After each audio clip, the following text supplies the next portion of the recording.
Oh, I muted the wrong side. So I'm taking it off for another WIP Wednesday. Hi everyone. Just give me a second.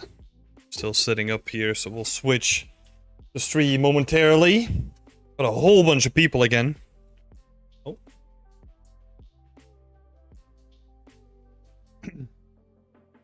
Thanks for asking the question, Double Snap. You can join the Discord with the link that I just sent you. It will send you to our Patreon. It is a paid Discord though. I will say that. Okay, let's switch it up. Where is my... Oh. There we go. That's the one. Hey, Guillaume! I saw you sitting in the chat, so might as well start with you this time around. But yeah, it's back to our regular scheduling. I think my camera settings are still set to like vacation mode, basically. Yeah. It's back to our regular scheduling. So from this point on, it's back to WIP Wednesday every Wednesday. Because we missed last Wednesday, and I think we missed like another one like 2 weeks back as well. So it's been fairly inconsistent when it comes to the WIP Wednesdays.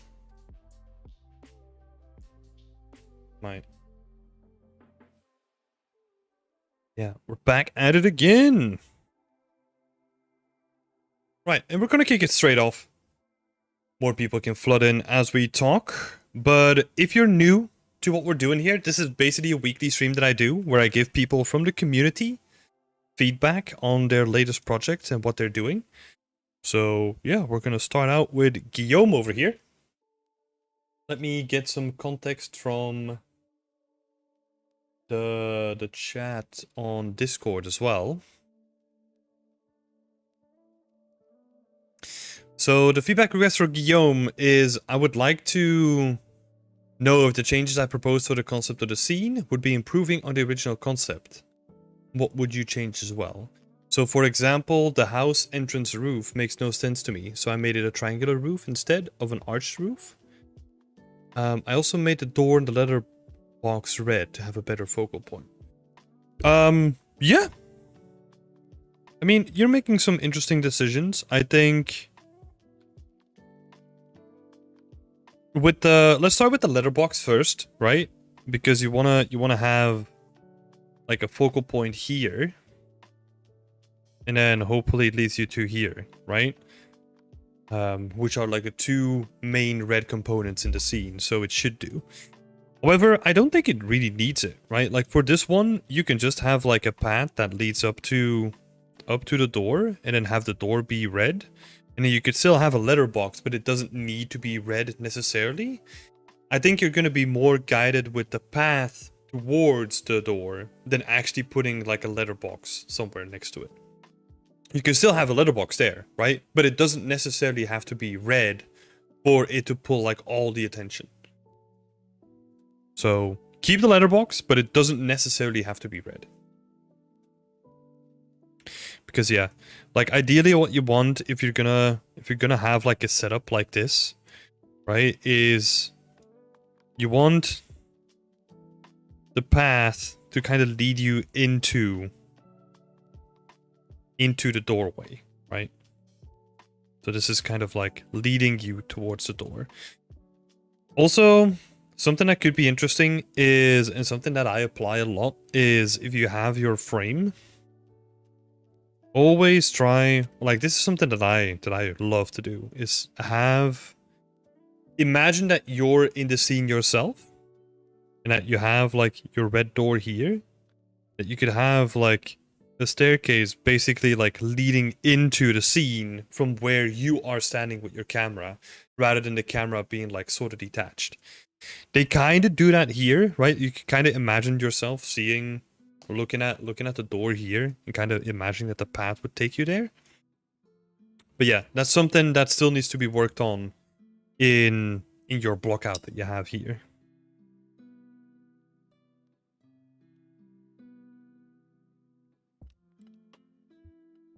Also, make use, and this is something that's not really not really the best thing in the concept either.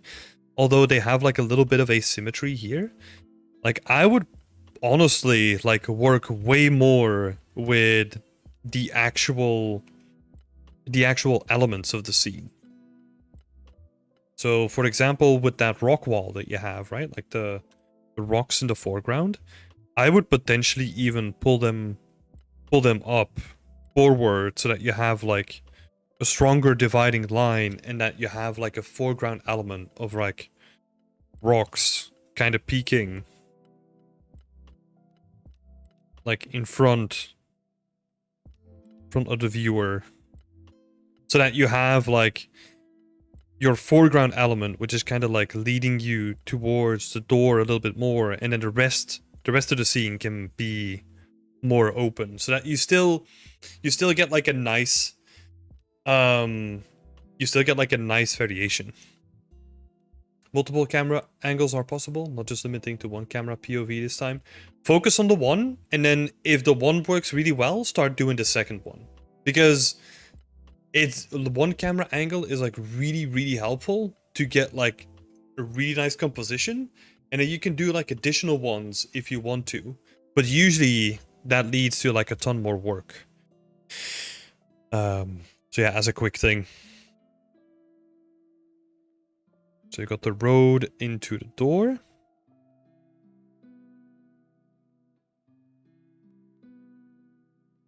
Because yeah, I would literally just focus on the camera angle that's here in the concept.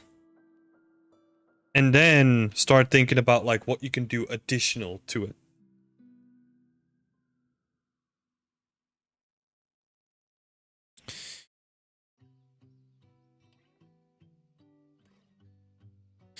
Yeah, but then coming back to your question a little bit, right? Like the changes that you're doing, like making this into like a triangular roof.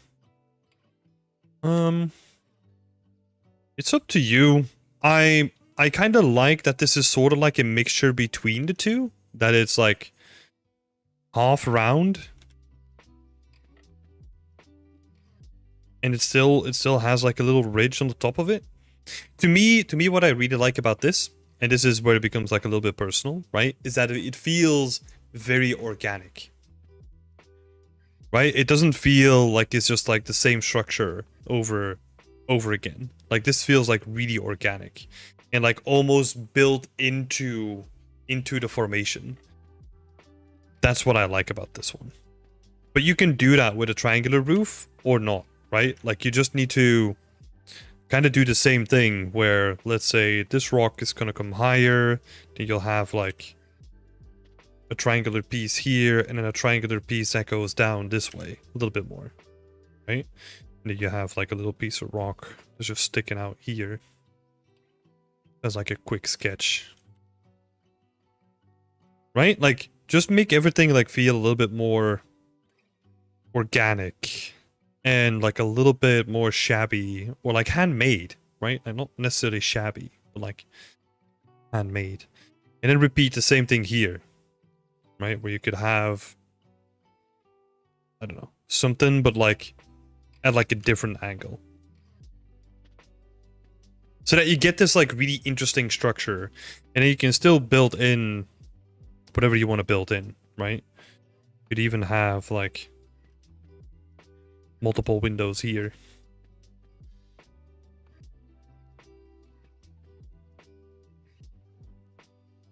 Right, and then let's see, what do we have here? Like a little hole here, that's quite nice.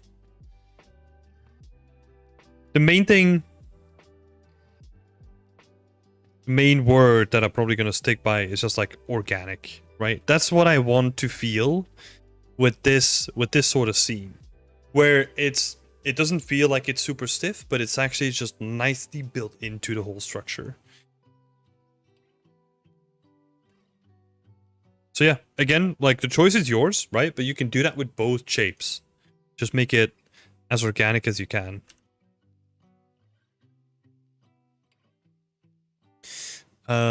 Let's see.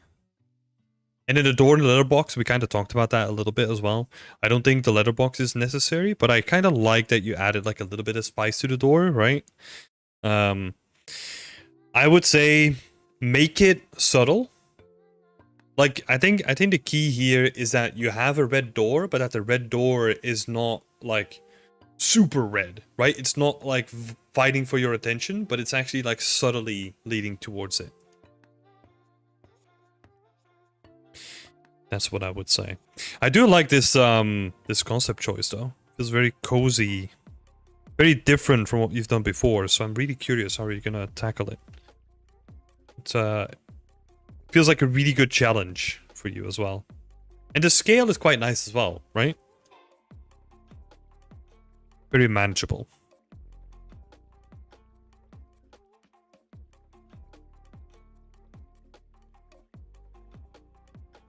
Yeah, you can definitely like work around, or like not work around, but like do something more with the composition if you wanted to. You have like all the flexibility,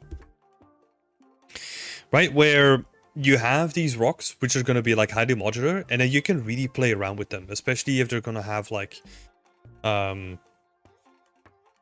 auto-generating tessellated stone on it, like we were talking about before. And you can do a lot of stuff with it.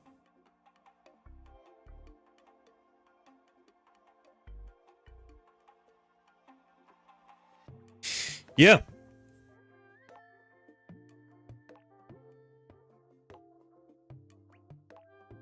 And then there was one small thing that I wanted to talk about here, was a better looking chimney. I actually kind of like the one that's here, you know? Maybe a mix between the two.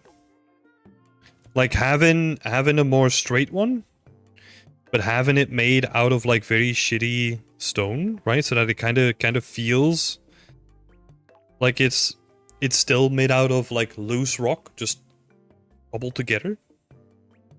Could be interesting. But that's up to you. I do like what you have going here.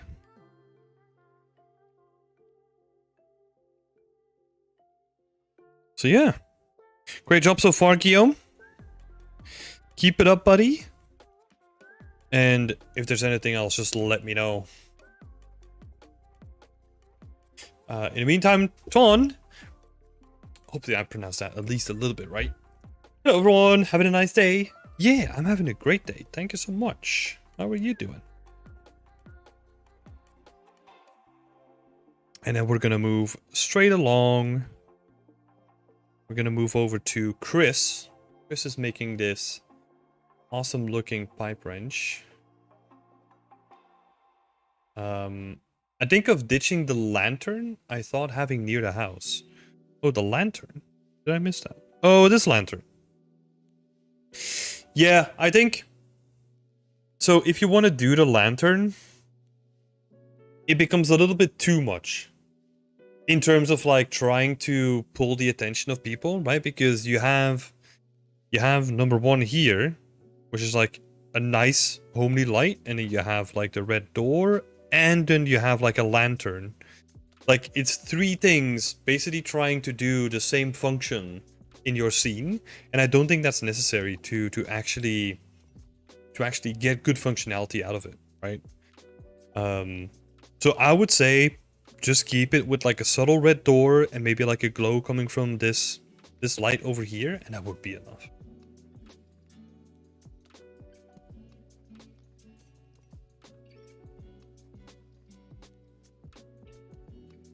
All right.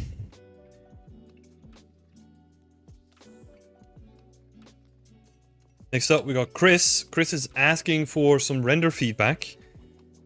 Yeah, honestly, they look really nice. I think what you could say is the reason why people present it on a white background is because it creates a better separation between like the darker metals and your background, right? So for example, a section like this here it blends with the background a little bit.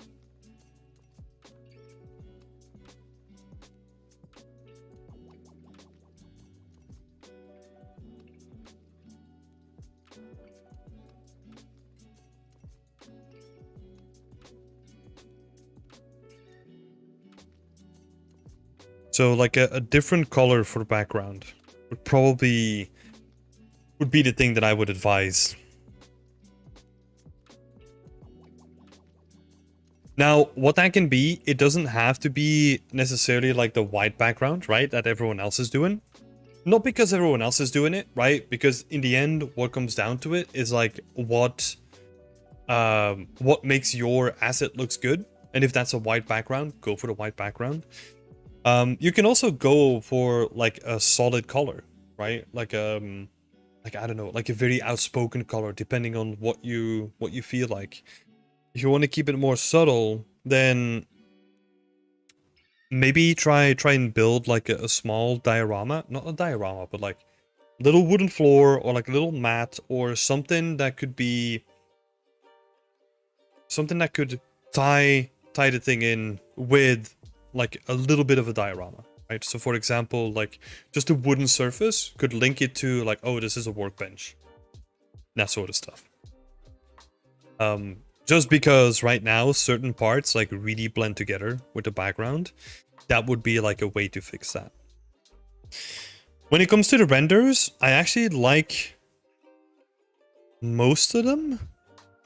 Apart from this one. Like this one kind of just feels...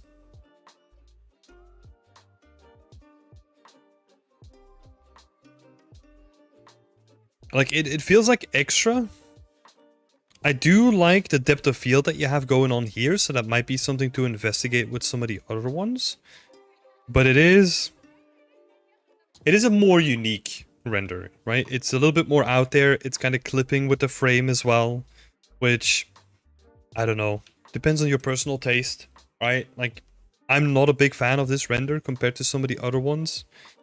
Because the other ones, they also clip, right? But they clip in ways that kind of make sense.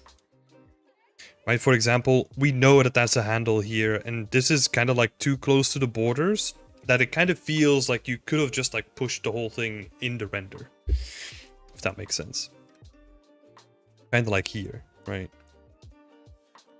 But in the end, it's up to you, right? Like the way that you present it, that's up to you, because you, with a little bit of tweaking, you could probably make this work. You just have to get away of it feeling like it was an accident, you know?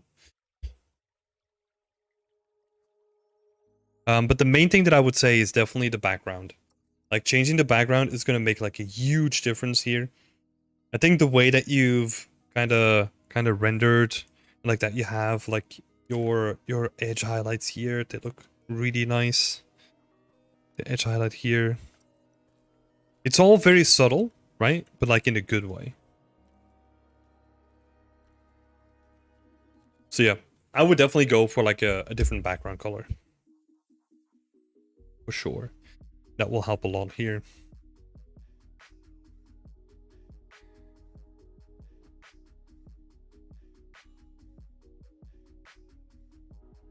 Woo, made it! Hi, Sunny! Ton is doing great. I spent time to make my portfolio and challenge a little WIP. A little in low poly prop, just my demand of work. Hey! Hi, Billborb! It's great to see you both here. How are you both doing? We're just looking at this presentation from Chris over here. And I think that's all I kind of have to say on this, right? Like, I like the way that it's presented now. Just change up the background, and I think you have a winner on your hands. Maybe what I would really want to see is going back to the beginning, right? Where there's like a little bit more storytelling going on, where it's... So the first thing would be to change the background. And then the second thing would be sprinkling a little bit of a storytelling in there, right? And what I mean with that is just making a little bit of a diorama with megascans.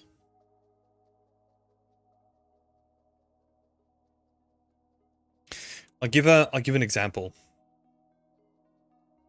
Friend of mine. I mean, a lot of people do this, right? I'll stay away from like I'm using Will as an example. Matt, you Matthew Wilshaw, who's a part of our community as well, he recently finished something up that looked really nice as well. And that showcased what I'm going to be talking about.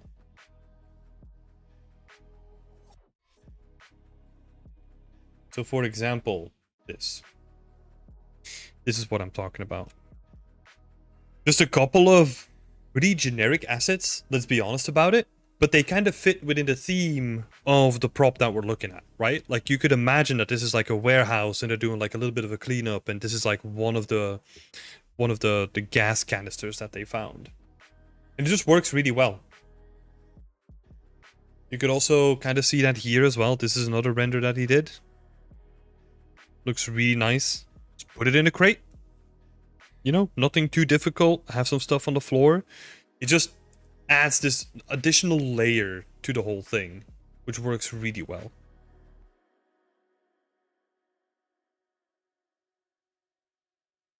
So yeah, I would definitely recommend looking at something like this.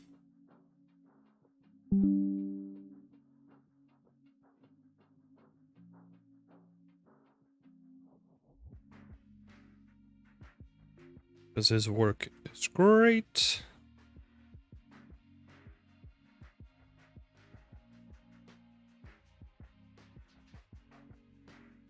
Right, so just a couple of Megascan assets just to really push it a little bit and really help a lot.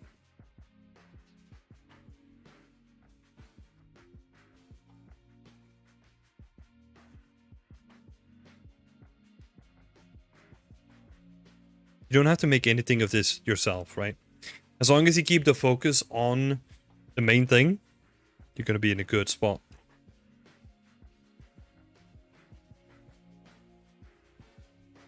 So yeah, hopefully that was helpful, Chris. Wow, looks great. Yeah, I know, right? I mean, both of these props look great, honestly. Extra detail is really nice. Sonny, how was my vacation? It was good. It was good. Had a great time in Austria exploring some caves, and then literally went back to Belgium for like 24 hours, and then had to go back again. So yeah, that part a little bit chaotic, but hey, we're back home. Back to the hermit life. Okay, next up, Giovanni. Giovanni is working on the ArtStation challenge. I added the WIP Wednesday tag so I can get some feedback on the blockout and the lighting. Would love some advice on what to do / improve next. I decided I'm going for a stray vibe, so I'm planning on making it a bit darker so the neon signs stand out a little bit more.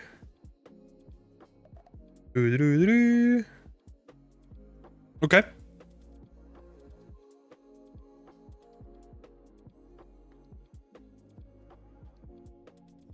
Yeah, okay.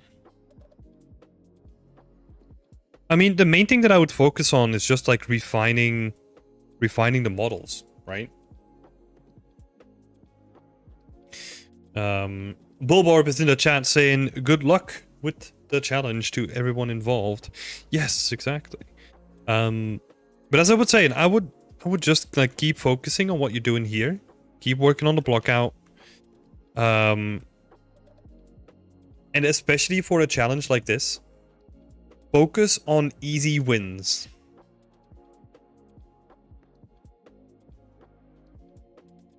I'll explain a bit what that means. So block out, continue.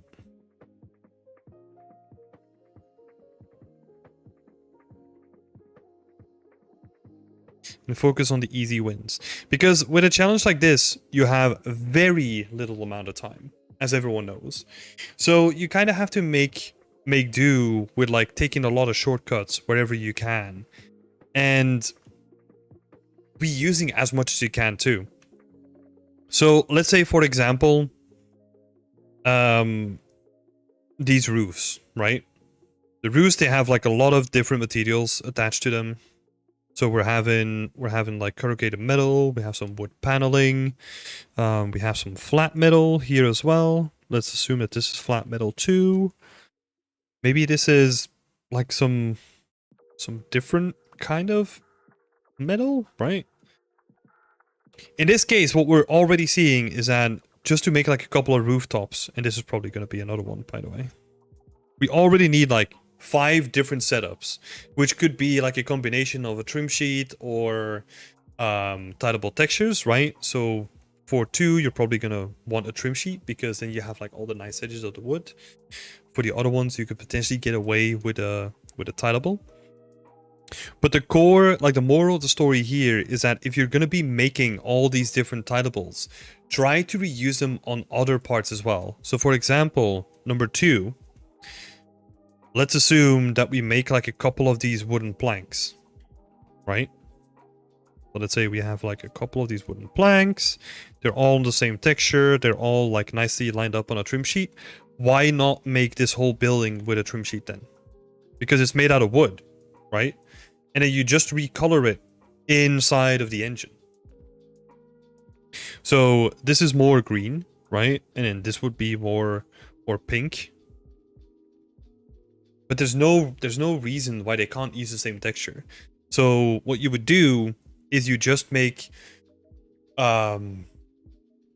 you could do it in a couple of ways. You could have like your base color still contain like a little bit of brown and then color it with like an overlay in the engine, or you could go all the way to white and then fully control the color in the engine. But I think for this one, you could have like a base wooden color and then just color it in the engine instead with like an overlay.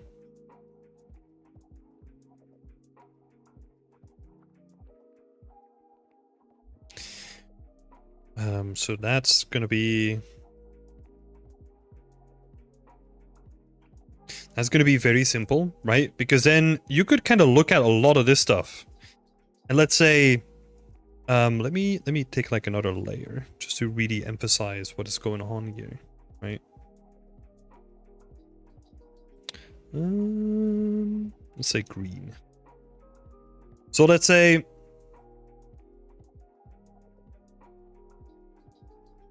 all this stuff, all the roof, like all the sides of the roof, like all this kind of stuff.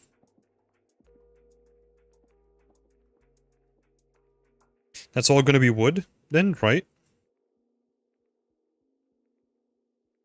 But we can also then just use it on like the complete, like the dock part, right? Like the entire dock is built out of wood. So cool. Why not build that out of wood as well? Right, so that takes care of the entire dock side. This whole building looks like to be out of wood. Maybe there's like, I don't know, maybe there's like a little metal panel. Like this is not going to be made out of wood either. But the rest of it, wood again. Cool. Some of this stuff, wood as well. I think you're getting to see my point, right? Like you don't necessarily have to create like a bunch of new textures for like this entire scene. You could just like reuse like a whole bunch of it.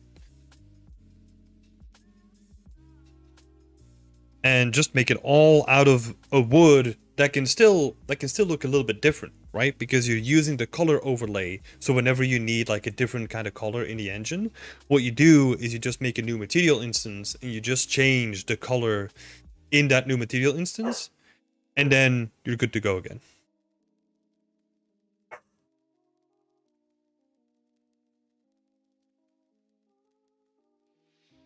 think Nacho wants to play.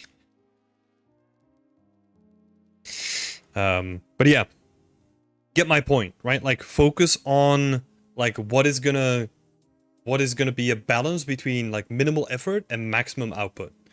So this would be like the example of that, right? Because as you can see, like we've already kind of addressed like 50% of the scene with just this.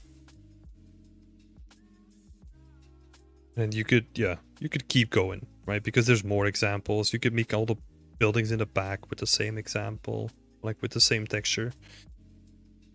And that allows you to focus more on the unique aspects of what is here, right? And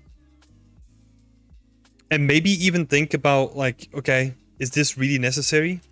Like this car, this front panel of a car looks cool, but also like it's gonna probably take you quite a while to make it.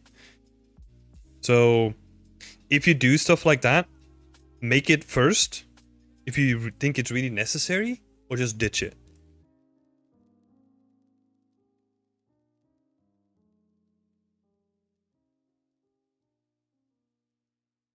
And try to make it again with tilables or something simple like that, right?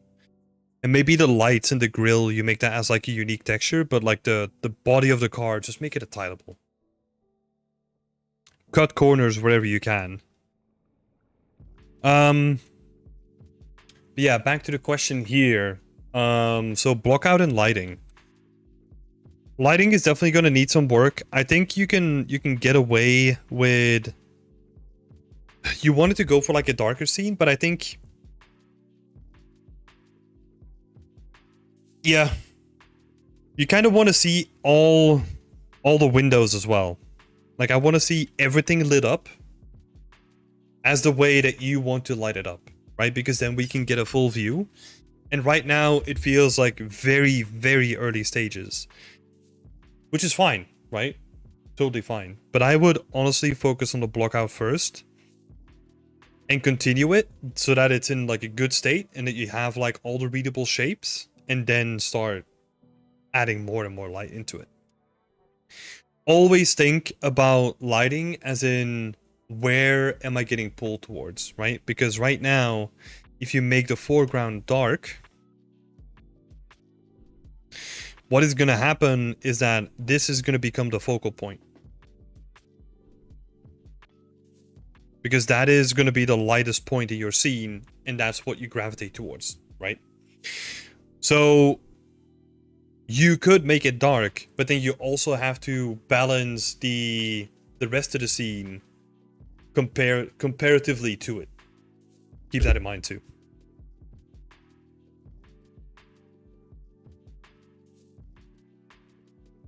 It's not easy, but yeah, best of luck. Yeah, and I'm looking forward to the update for next week. Keep up the good work, because they're not easy, but they're really fun. Oh, you're here, Giovanni? We're basically just done with your work. Oh, shit.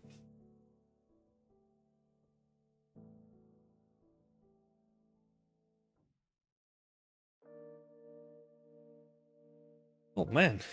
Okay. Sorry, just glass bottle just broke. Nearly cut myself on it. Let's not do that.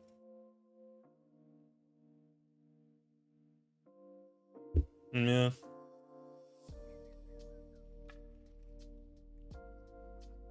I thought I heard something pop. Wait, where is the... Yeah, I don't know.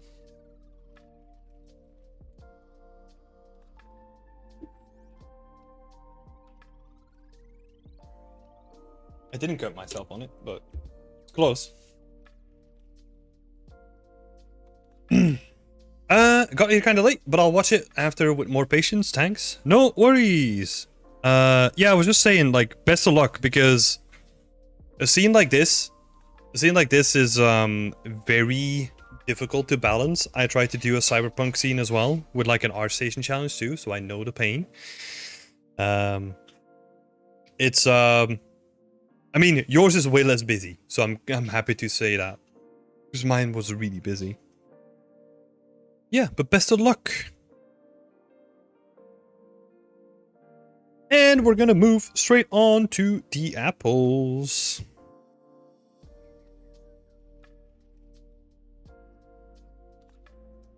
Let's see. Safety first, bro. Yeah, exactly. Exactly. Yeah, it was close.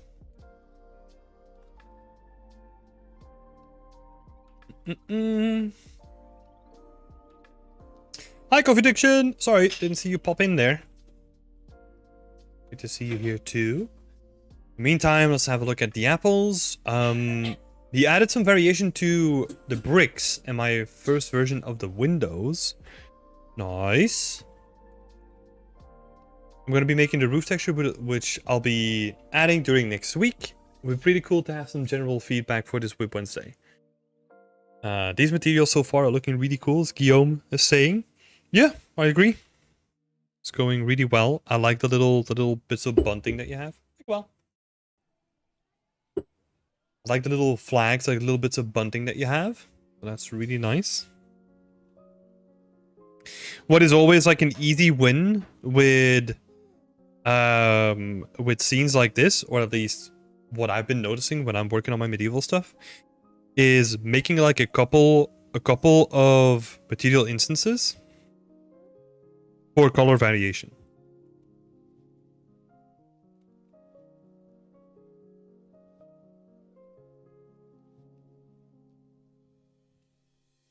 So again, using the trick that we were talking about before, where you have your base color and then you overlay like another color on top of it just to slightly shift it to like a different color.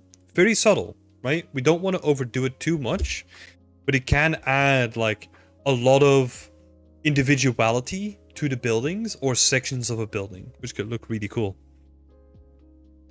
And the same can be approached with the tiling work as well, right? Because everything is kind of this red brick for now.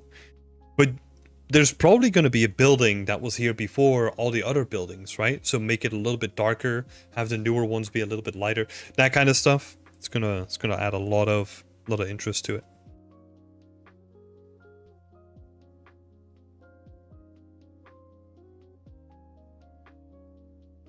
But honestly, that's pretty much it. I'm just curious to see where this is going, you know? Making some good progress. I'm curious to see where the roof is going. I like where the windows are at the moment as well. Yeah. Keep on trucking.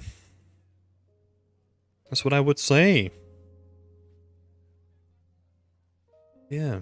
And I totally agree with Guillaume again. The materials are looking really cool so far. So just keep that up and you're going to be in a very good position.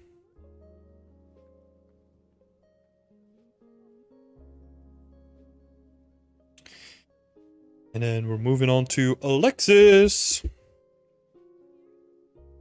Alexis is over here making a cute train station. I've seen this concept so many times.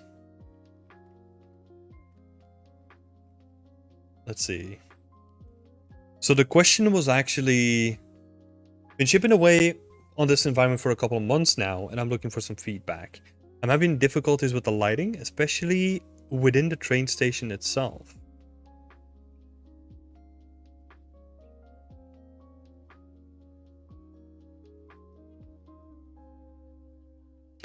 I don't think it's too big of a difference, honestly.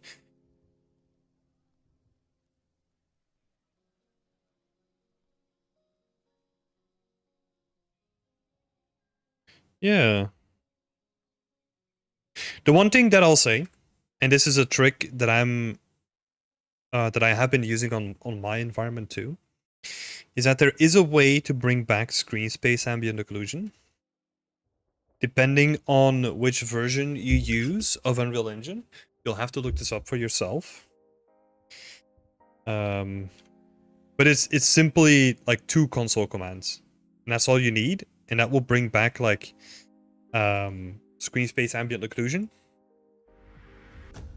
which, hey Will, thank you so much for subscribing. Which is really gonna bring life to like some of these edges where you're kind of missing a lot of AO. It's really gonna bring life back to those places, especially these corners, right? So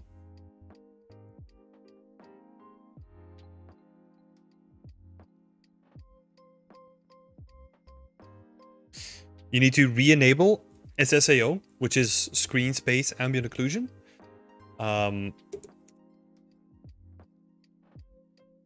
Let me look it up really quick. Oh.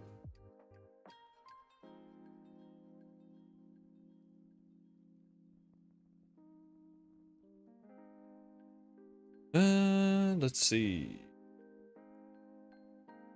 How to use SSAO with... Yeah, so this is the post that I keep landing on when I'm showing this stuff off. So yeah, you can see on the left, like SSAO is disabled, and on the right, SSAO is enabled. And it adds like another layer of depth to the whole thing, right? And in this case, it was literally, let me actually just snip it on here.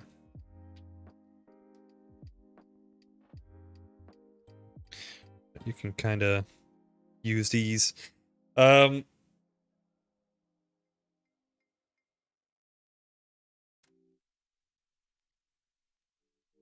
So, console commands.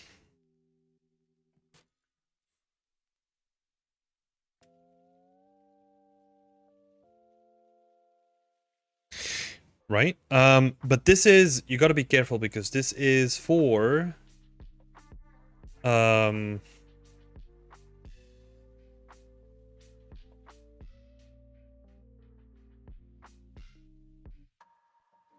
I think it's 5.0 to 5.1, I think. In 5.2 and up, like this console command changes to something else, which is like short range ambient occlusion or something like that. Let me. The SSA. What happens if you use it?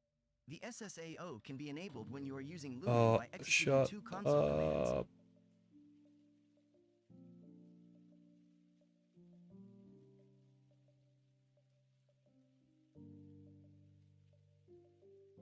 Yeah, whatever. It sends me to the short. The video has a comment highlighted or on top, easy to find. Yeah, I'm sure that you're gonna find like a whole bunch of hits. But that's gonna give you back a whole lot of control, and you can kind of tweak how strong you want the AO to be. So yeah, adding that one back is gonna give you a lot of control. So make sure to add that one back in, and that's gonna give you way better control. Then the other thing that you could potentially try is that the skylight specifically feels like it's still somewhat towards the neutral space, or like a neutral color.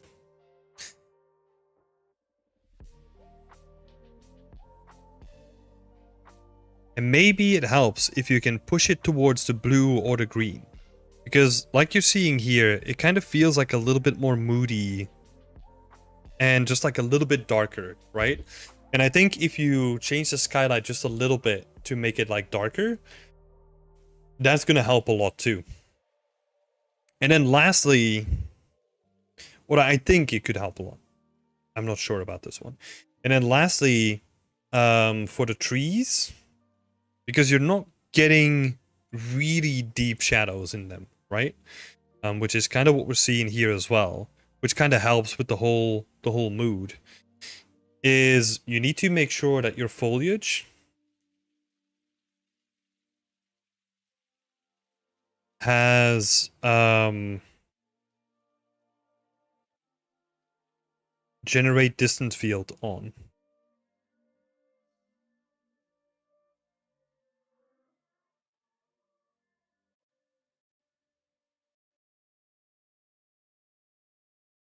That's super important. I think it might be generate distance fields in the foliage tab if you're using the foliage tab, or if it's like in a separate mesh, you just need to enable it there as well. Because I think in the foliage tab, there's two options. I think it's generate distance fields as like a tick box, but also affect distance field lighting. So that might be a thing to look for as well.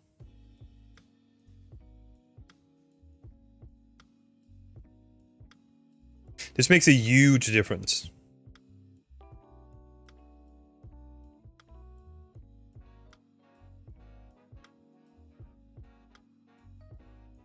That's it for the foliage. That's also going to make like a huge difference because right now, I don't think in terms of values, I think the train station is in a really good spot already. I think it's actually quite close, but it's just the perception from the trees behind it that's kind of screwing up like the feeling that you get from the train station itself. So it's actually more about the trees, in my opinion, than it is about the train station itself. So that's why I wanted to add that foliage thing in there as well. So you can kind of tweak that too. But also with the SSAO, if you re-enable that, that's also going to give you way more control. It's already going to help a lot. So yeah, I think with these couple of things, it's going to be nice. Sunny Day is saying maybe some rain VFX to contribute to the mood a little bit as well. Yeah, that could be a good option.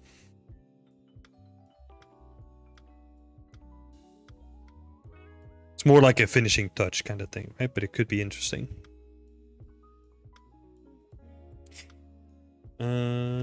Yeah, but that's a good suggestion, Sunny Day. Thank you so much. So yeah, a couple of quick tips on that one. Alexis, this is looking kick-ass. I feel like you nailed the look and the feel of the scene already. So great job on that so far. And I'm just really curious to see how far you're gonna push it. Just a little.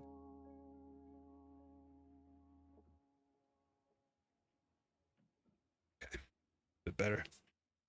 Yeah, thank you so much for posting your work as well, Alexis. Looking forward to seeing it done because yeah. I think with a couple of things like this, a couple of small tweaks, I think it's nearly done.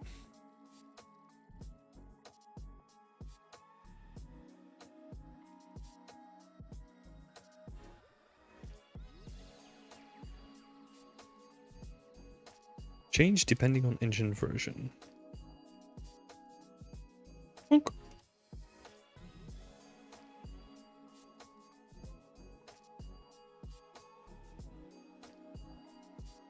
Nice. Cool.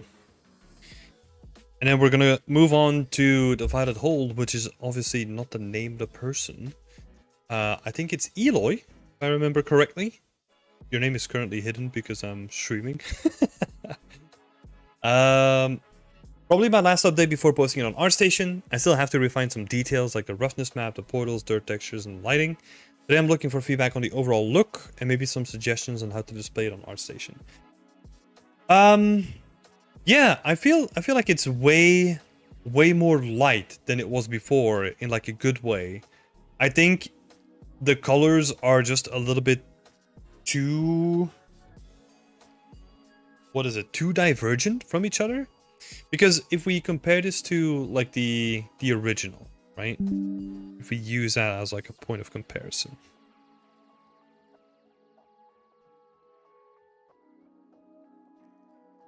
Now you can kind of see that it was like a little bit more focused on like a couple of areas. And to be honest, my feedback from last week didn't really help with that because I also highlighted that you should have increased the light in the arches as well. But I don't think that's actually a good idea looking back at it.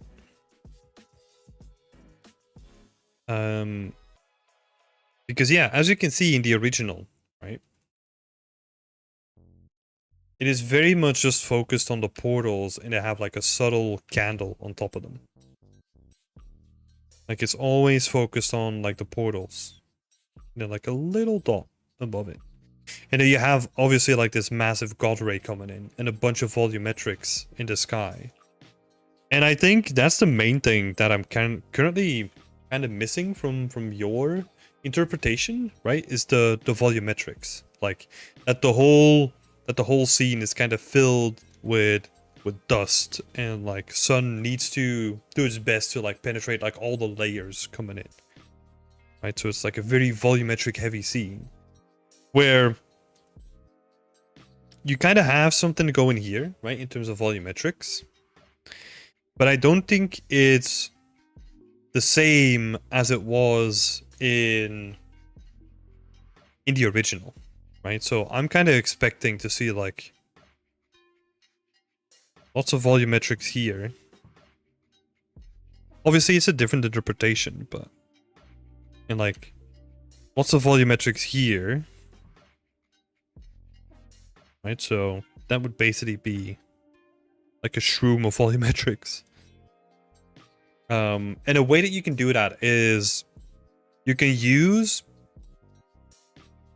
if you're already using, I think it's a volumetric height fog, you can actually build your own material that feeds into the volumetric height fog. And you can basically move it around as like a sphere. Which is really cool, because you could honestly just make like a plane or a sphere or whatever shape you want and just move it up to the ceiling so that you have like a nice bit of volumetrics, and you can kind of move it around and play with it to create like different zones of density. Something to really play with. But yeah.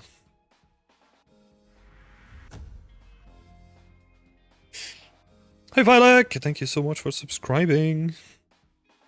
And then also, I think what's also important is this feels like it should be emitting light, but it doesn't do that at the moment. So either you have a couple of options, right? Emissive is the first one, or fake light is the second one.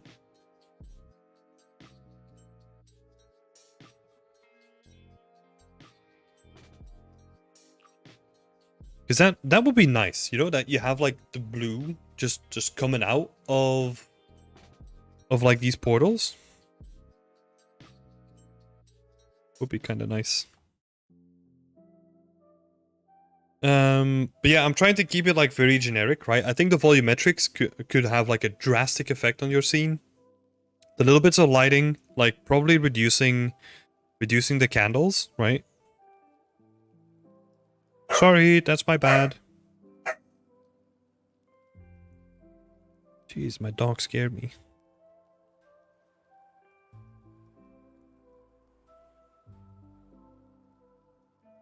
Freaking jump scared.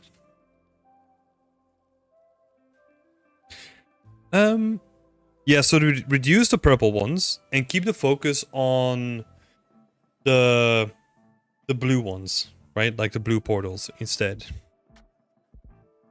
That's probably what I would do. And then just like a whole bunch of volumetrics.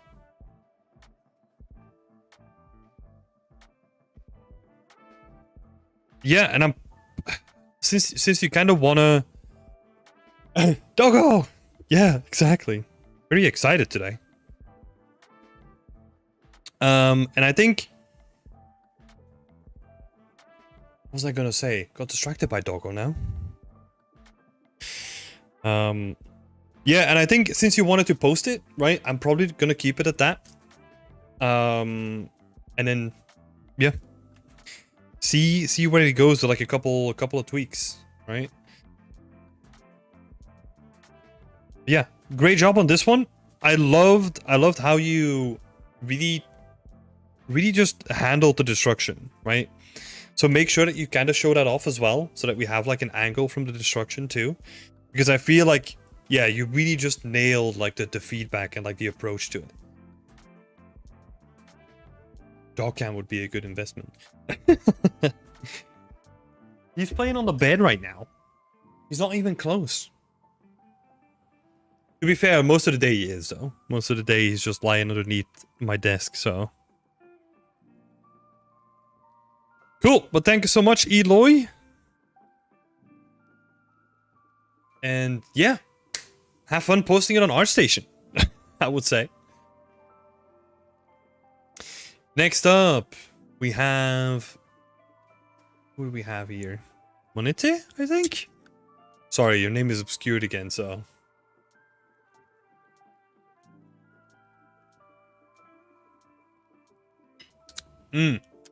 Bulborb is saying, digging the colors nonetheless looks super fun. Yeah, I think maybe like a last thing is just making sure that the blue does a good job of like lighting it up, right?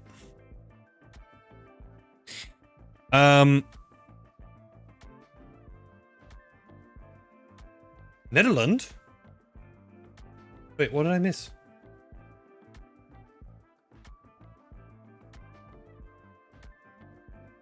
Can't even follow what I'm saying. But yeah, You didn't really ask anything specific, right? I think. Let me just read here.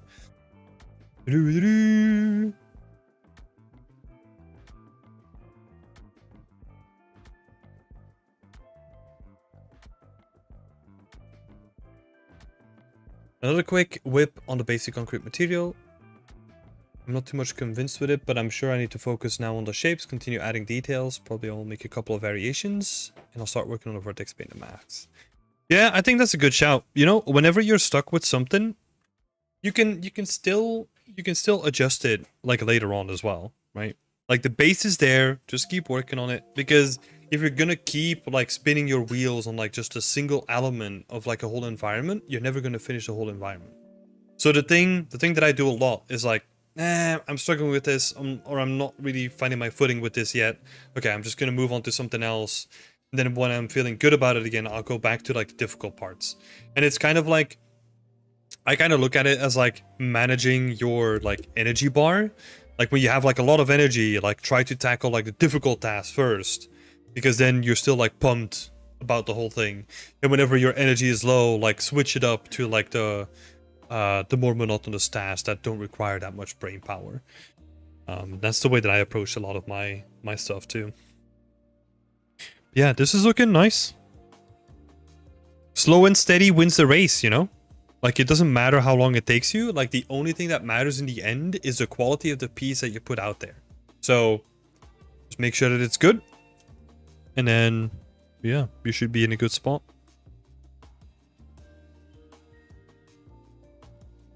Because I think, honestly, like, the material is good enough for now, right?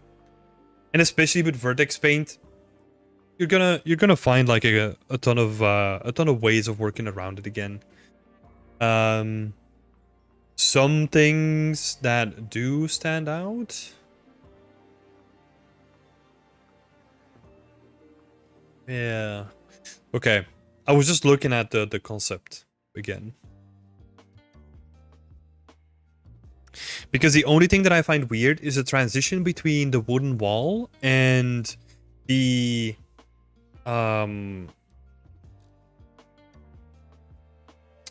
what is it? Like the concrete wall and like the wooden wall, the transition between the two feels very, very weird.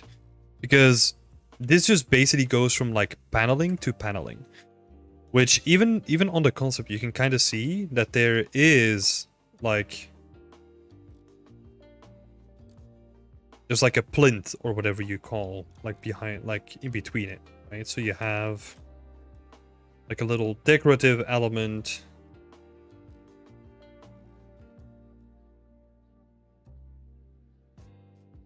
And then you can use that as like a transition between the two.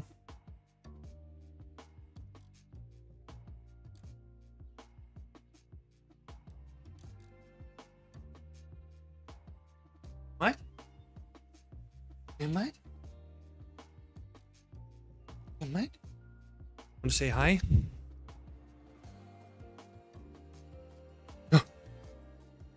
Nacho? Here?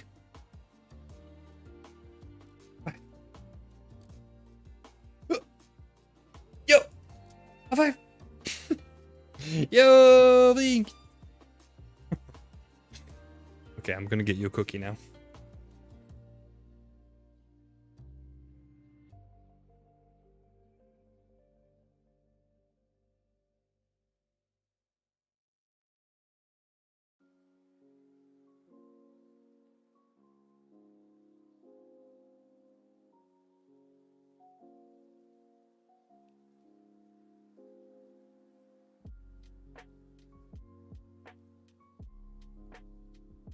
Just realized that I was still small. Wait, hold up. No, not that one. This one. Let's see. Yo. Yeah. What? What? Yo, think so.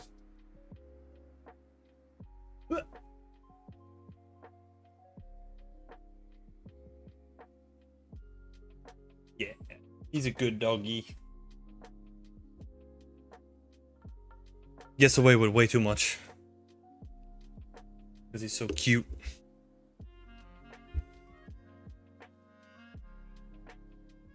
Yeah, like I was saying here, if you add this splint as like a little transition here, it's gonna feel way more natural. And also like the proportions even, right? Like because I see that this panel line kind of stops at like an awkward moment. So what you could do is I would even potentially stretch this all the way up here. Then have the transition happen here instead. Because usually with these wooden walls, they would have like a large panel. Oh, you're still on the big stream. Oh, thank you so much. Like I was saying, you have the bit, like the little panel here, right? Like the little plinth. I would honestly move that all the way up here, because usually the way that this worked in like old manor houses, and you can actually kind of see that in the concept again, right?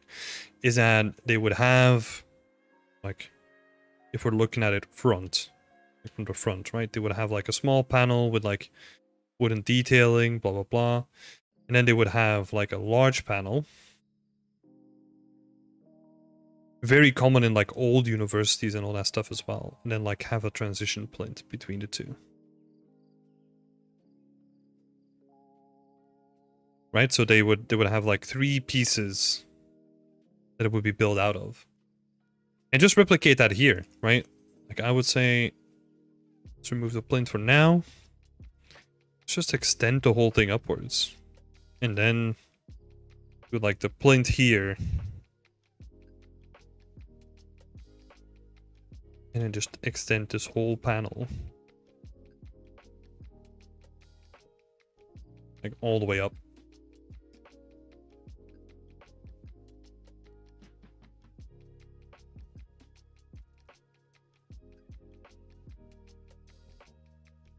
Because those proportions, they really help making it like feel like big and grandiose, right? And also, you notice what I did there is like I found a way to like get rid of a seam that didn't look too great from like an art perspective. It's like, because this seam looks really awkward, but now if we then add all of this stuff, like this is gonna look like really neat. It's gonna look really clean art-wise. So yeah, that's the main thing that I would say. And then you're gonna have to find like a way of like lining up like these panels as well, right? Because usually they would like align to like a corner. And again, you could like fiddle around because the door here is gonna have like a trim to it as well. You can play around with the trim so that it all like neatly matches up. Yeah. Finding like creative troubleshooting is basically what we do as like a daily basis, right? But that's the way that I like to think about it. But yeah, that's the only thing that I have to say. So it's going to be pretty short. I would say keep on going, because this is a very interesting concept, as I said before. And yeah, I'm just really curious to see what you're going to do with it as well. So thank you for posting your work again. And see you next week. Then we get to Sunny Day. Hi, Sunny.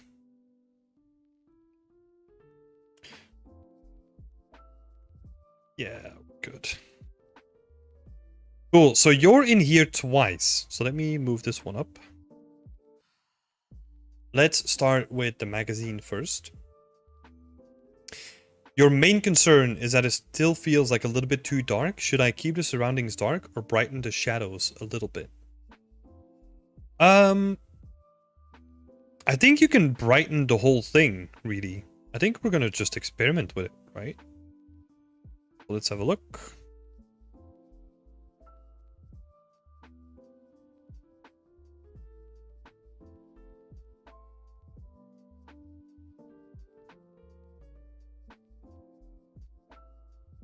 I mean, yeah, you can do like a lot of stuff in post as well, right? It doesn't have to be in the engine all the time. So, because yeah, even something like this, right? And then what I love to do all the time Let's do it this way instead. Is we're gonna dunk, add like a big stroke. Say 200 pixels. You can do this in the engine as well. Like it's called a vignette. But it basically, it helps people focus towards the center. Very common like photography technique as well. But you just have to tweak it a little bit so that it's kind of subtle. Right, but it helps you focus towards the middle. In this case, it's not that big of a deal because your centerpiece is already so contrasting towards the other parts, right? It can still be like a helpful tool in the future. Yeah, you can kind of see what's happening here, right? Like with a couple of quick adjustments.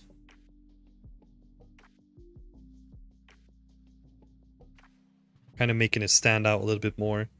I removed some of the contrast as well because maybe it was like a little bit too contrasty. Like you can kind of see here, like I moved it down like a bunch. It also, what it also does at the same time is that it kind of fades out all the colors a little bit, which is also helpful in creating like a realistic look, I find.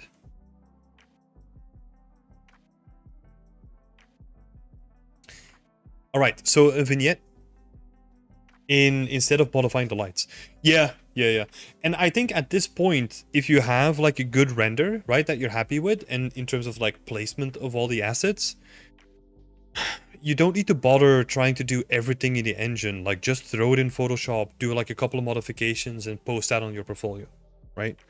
You don't have to do everything in the engine.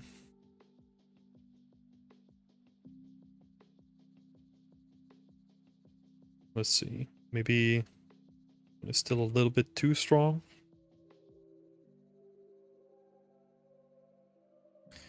Because you can see like something quick like this, right? Doing like a couple of adjustments, making it feel like a little bit lighter. Let me actually disable something.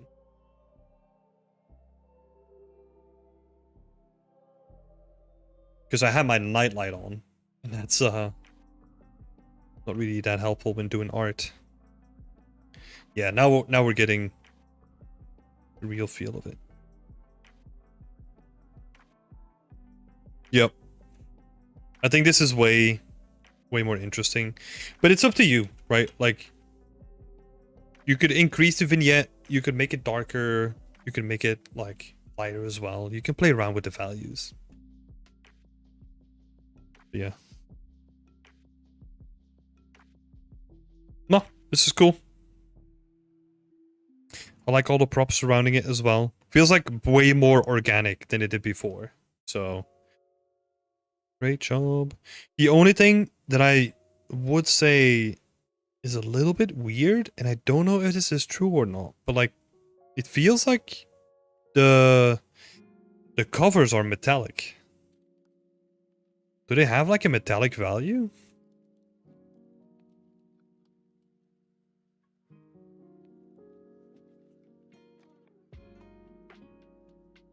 Or is it just... Oh, yeah, like the... No metallic value. Oh, it might be... So how did you make them darker then? Because maybe you changing the darkness or like how light they are might make it feel like a little bit unnatural. I don't know. It's not that big of a deal, I'll be honest, but like it kind of, I don't know, kind of struck me a little bit. Oh, and then you updated the text here as well. Nice. It's good.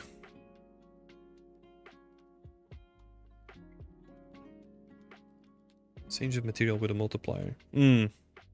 Yeah. I think what you could do is probably even change it like a little bit back. Because I feel it might be that the difference between the two is too strong. Or like too unnatural, right?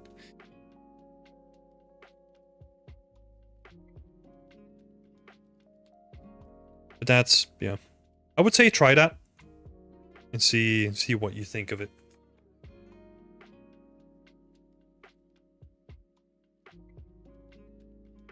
Let's save 01. Oh. Can give it a shot. Okay. Dang, it just crashed on me.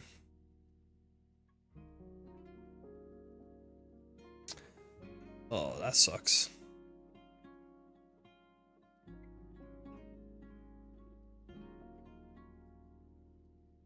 Oh man, this is gonna be annoying because I don't know where I was. No.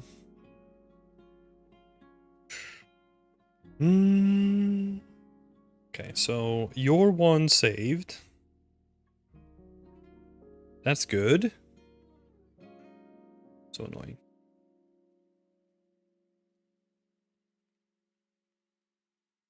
Oh, recovery file. Nice. Oh, recovery files. Here we go. Just look back on the stream. Yeah, that was my backup plan.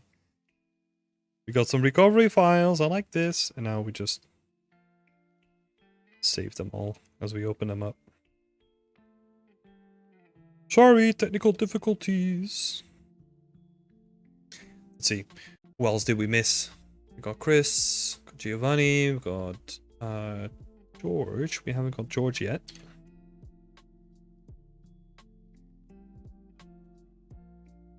Okay, we're good to go again. Sorry about that. Can give it a shot. Yeah, just try it. You know, and if it doesn't work, or you're like, yeah, doesn't feel good, then don't change it. It's up to you in the end. Because I do like the way that it stands out currently, right? I do really like that, but it might feel too forced. You know what I mean? Like it might feel so overly reduced. I was gonna say stand out-ish, but that's not even an English term. It might stand out so much now that it kind of feels like a little bit unnatural. But yeah. Give it a try. If then you're like, I'm just gonna change it back, then you can still do that. Alright, and then we're going to your next project over here. You're making a gun. I do not like guns. As in, like, creating 3D guns. I did a couple of them, and it was always like, ugh, my worst nightmare. That being said, I think you were asking something about how can I make it pop, right? Let me read it back. You would like some input on the texturing. Like, my main concern is how do I make it pop? It feels so flat right now, but adding scratches and localized dirt only seems to do so much. Perhaps it's the roughness. Yeah, so it is definitely the roughness. That is like if you ever feel weirded out why like the texturing of your prop is kind of feels off, it's always it's 99% of it gonna be like the roughness. The roughness is by far the most important map in PBR. So yeah, it could well be the roughness. The weirdness here is that you're kind of dealing with a lot of subtle variation in material that is not really being reflected in your gun right now because you went for something that is sort of a weird mix and will probably might not even exist. Take into account that my weapon knowledge is like barely serviceable. So what I mean is that the camo that you went for, right, is it tries to be subtle, but camo is usually not subtle. I mean, not in this way. And the camo also seems to have like metallic added to it, if I'm not mistaken, or it kind of feels metallic-y. I think in this case, you should either go for like a camo that kind of has like a matte pattern to it, right? Like most what you will see in like modern day weaponry with like camo on top of it. Or you go for something that's like plain metal, and then you go for like really subtle material variation between the bits of metal. This is also why I picked up this reference that you shared with me as well. Like you can kind of see there's a difference between these two, right? And then you have like this separation between here as well. And there's like a slight separation between the material on here and then this flat material on here. And there's so many subtle bits of layering, right? You have like the smaller dots here. Then you have like a little bit of oil, I think, over here. This is probably from like fingerprints and like interaction, right? And then you have like a little bit of dusting on top of it here. You have like a little bit of like interaction wornness here. A little bit of like bigger specks of dust. Like a gun is a tricky challenge for most people because it depends on like so many almost invisible layers to make a gun feel realistic. And that's where the real struggle is. Well, especially for me, right? I'll speak for myself in this case. Like you almost need to have like 50 layers of like very subtle stuff happening.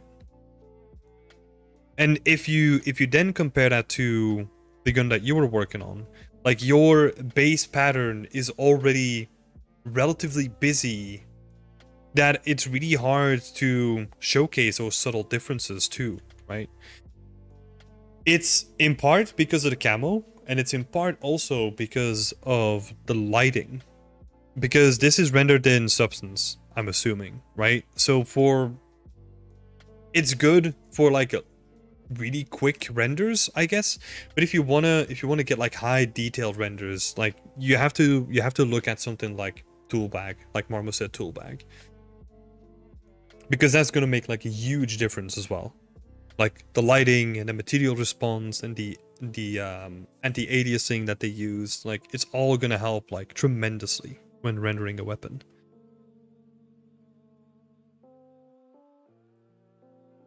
So yeah,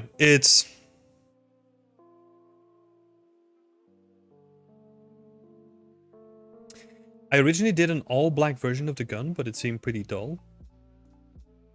Yeah, I'll use Marmoset when rendering. Or UE if I'm lazy. Yeah, I think Marmoset is going to be the easiest option, by far. Even in Unreal Engine, you'll have to do some trickery to make it look really good. You can make it look good, right? But I think out of the box, Marmoset is going to be by far the easiest one to give you the best results in the quickest way. And this is also not saying that you have to go for like a dull looking weapon, right? But I think if you wanted to showcase, let's have a look.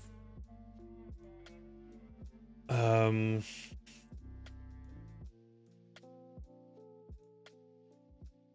gonna look at like Apex Legends, right? And like the weapons that they have. Don't know if they have like much wear and tear in them, but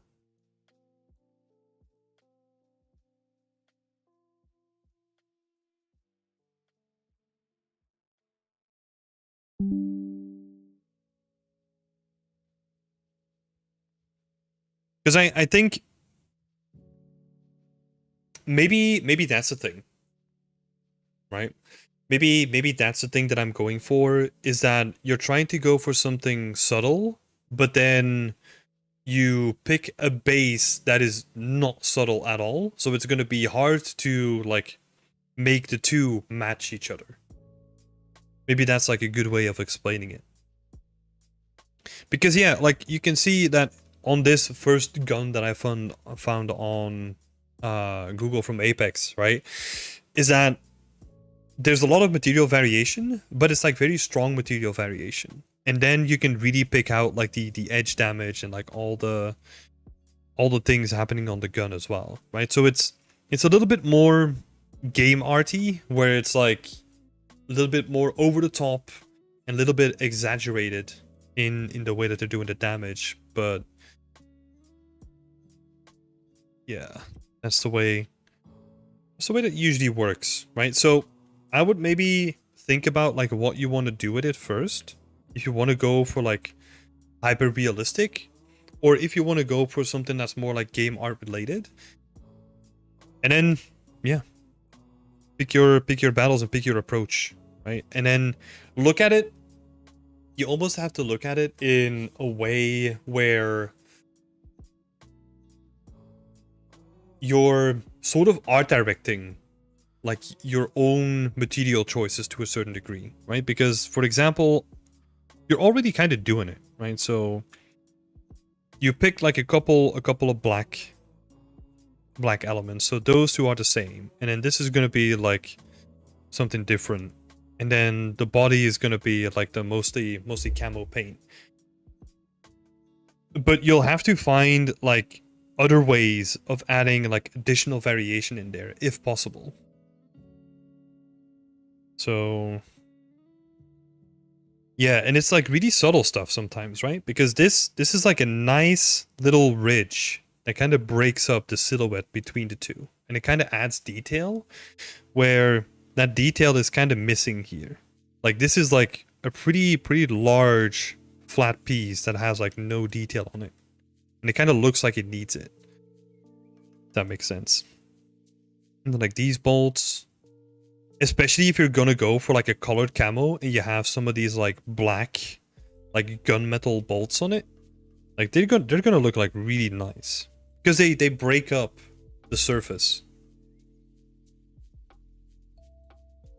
I know that I'm kind of going all over the place, right? But yeah, those are some of the things that I'm thinking of.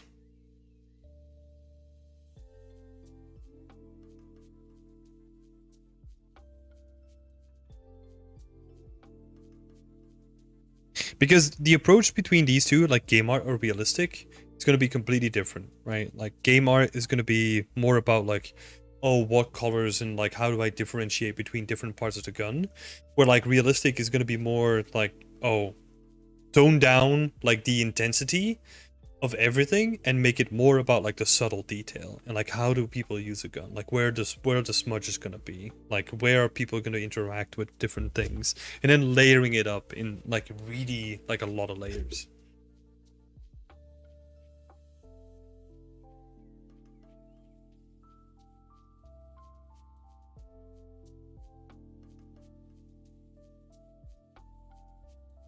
Yeah, it didn't. I just realized that I didn't make too many notes.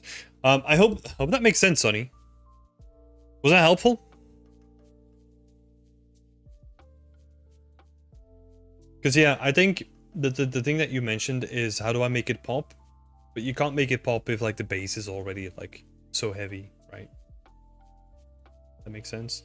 Okay, awesome. Hi, George. I'll go back a little bit and start working with a black base and then work from there. Sounds good. Looking forward to it. Hi, Puns. I'm doing great. Thank you so much. How are you doing?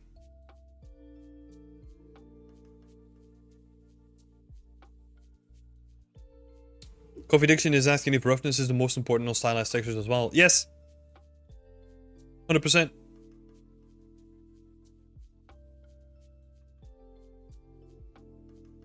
There might be exceptions where you're working... What could be an exception? If you're working with like a very old school approach of like stylized texturing, where you're going for like a really hand-painted look. But I would even argue that even there, like I totally neglected it from my current project. Like spec is 0, roughness is 1, done. Oh, yeah. So the thing is, spec should never be 0. Like the base value for spec is 0.5. And yeah, roughness depends on the texture, right? Do you make cars too? Like modeling, texturing, and rendering from scratch? High to low poly? It takes a lot of time. Nope. I don't make cars Just make environments. That's my stick. You mistake? No, it's fair. It's fair. There are exceptions, right? Like there's rules, but like those rules are constantly being broken as well. So it doesn't mean that it's necessarily wrong, but I would say that it's a good practice to learn how to alter like really good looking roughness maps.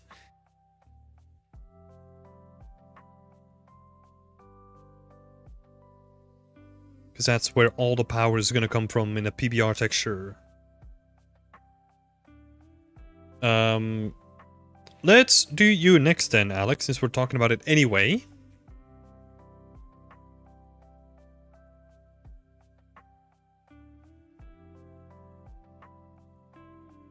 I thought vehicles came under the category of environmental art. The category of environmental art is super broad, right? Technically, vehicles come under the banner of a hard surface artist in most cases. But there's always exceptions to the rule as well. Yep, weapons is hard surface art as well. Which you could, like, everyone kind of has their own way of looking at it, right? But the way that I look at it is that hard surface art to me falls underneath environment art. So technically you're right, but it's like a specialization within it. Because to me, prop art is like a subdivision of environmental art because you use props into your environment, right? And then you have like the opposite side, which is like character art, but that also includes like grooming artists and all that kind of stuff too, right? Like very specific niche things that are only under the banner of a character artist. I categorize them under that banner too.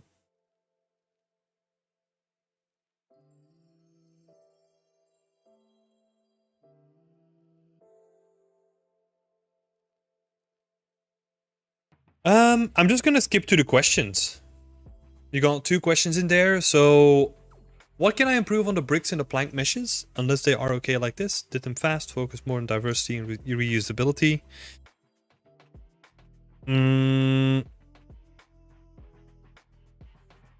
Where are the planks used? Let's see.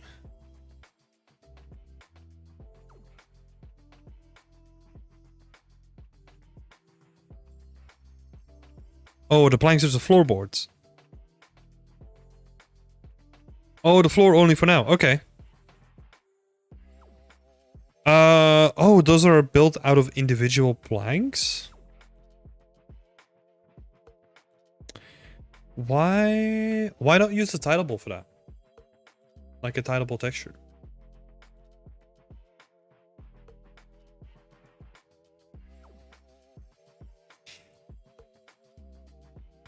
I'm just curious, right? Because you do get like a little bit more geometric information, but you can get that with POM as well.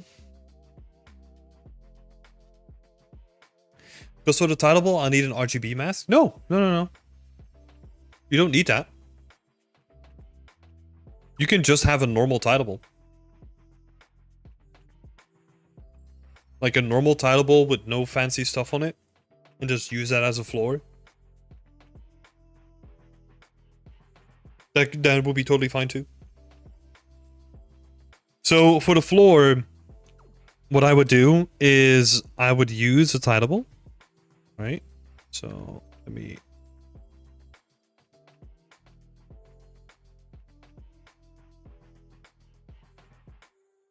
And then if I wanted to add additional variation, right?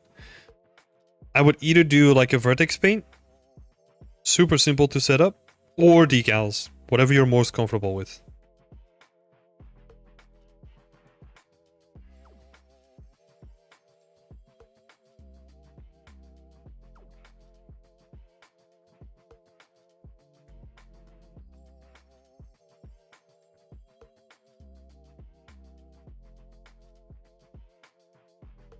I've seen someone doing brick walls on ArtStation. It looks like a very interesting way of giving some depth. So the most, not the most current, or like the way that I've seen it the most, and I'll give a couple of examples.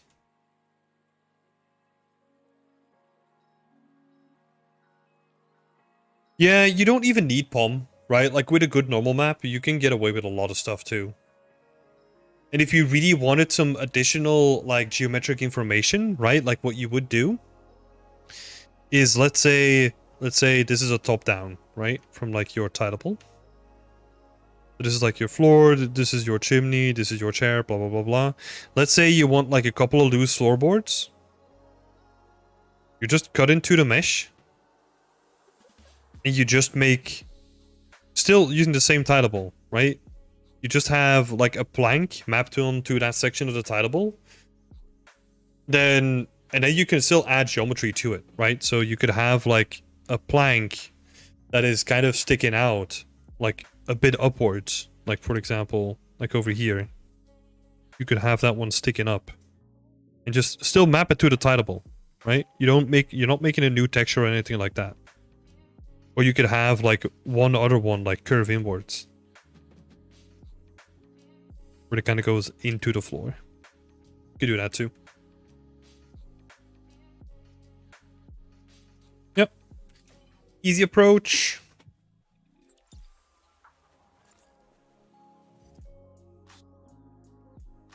That's top down. Yeah, so what I was gonna say is, oh, where am I gonna find this though?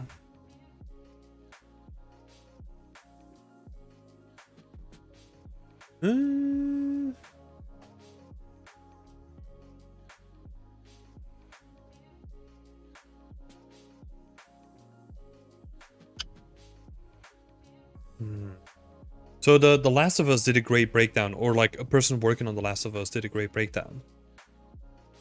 Where they were showing off like the edges of like a tileable wall. Let me see.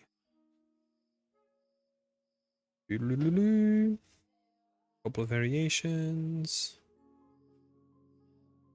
Damn, I'm not gonna find it. I should save some of these ones. Let's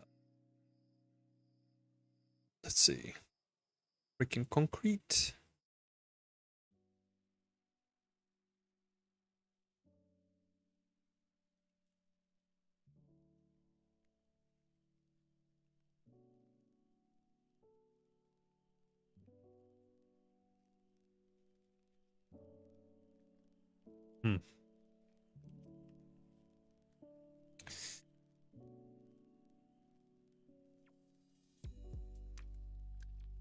Oh, here we go.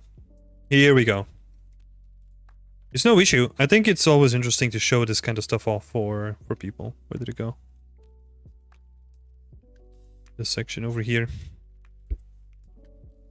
So this is all just vertex paint, right? But what you can also see, you can see he's hiding certain meshes. And what he's actually hiding is there is like they will make like a little trim mesh for the edges. So you can kind of see that here. You can kind of follow the trim around the edges. So for the main wall, they use a tileable where they just paint like different vertex paint on it just to create some variation, right? But every silhouette of a pillar or every like door frame or anything like that will have like a trim like that to just emphasize the silhouette and make it stand out. It's like a really, yeah, you can see it here. Like he's highlighting the trim. It's like a very interesting technique of adding like more geometric detail to like a flat surface. Yeah, and you could apply that to your what is it? To your fireplace as well.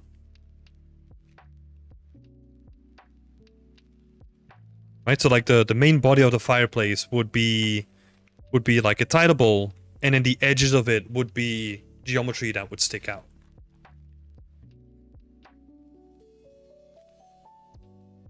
Because right now, I mean, this also works, right? But this is very costly in terms of geometry.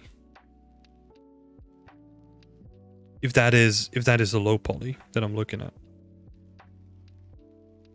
I'm not sure. I don't think it is. Kind of hard to tell. If that is a high poly, then we're fine. If that is a low poly, then that might be an issue. Okay, we'll look into it. Nice.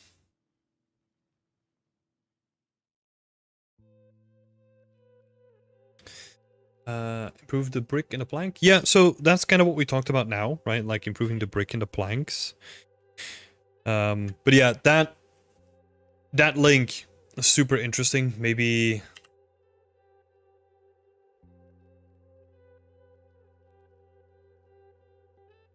I'll send the link as well so people can check it out.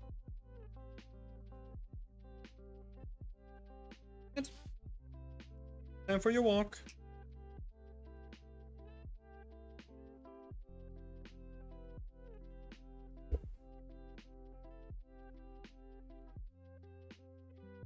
Let's see. Some of the other questions. The other question, what would be the most optimal way to show the ornaments in a portfolio, showing efficiency by reusing other textures, which will be already shown somewhere else, or just quality bake it as a hero prop? It depends on what kind of ornaments you're talking about, right? Like if we're talking about, let's say the shield, yeah, just make it a hero prop. Right? And like really put all your time into it.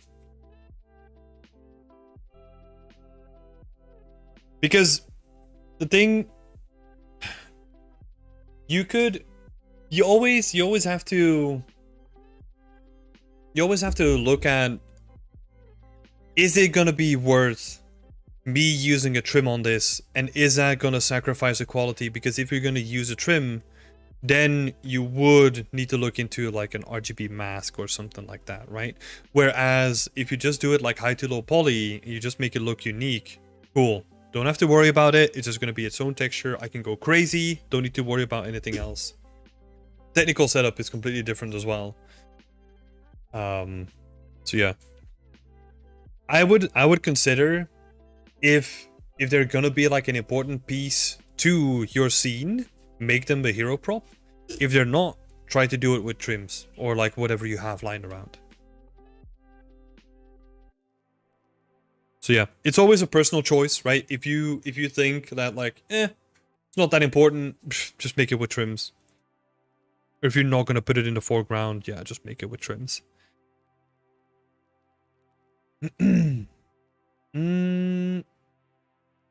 Oh, I skipped the question, I think.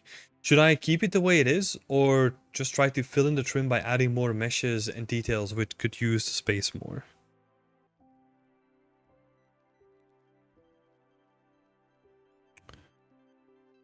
Your trim is fine though, right? Like if this is the whole trim, that's totally fine.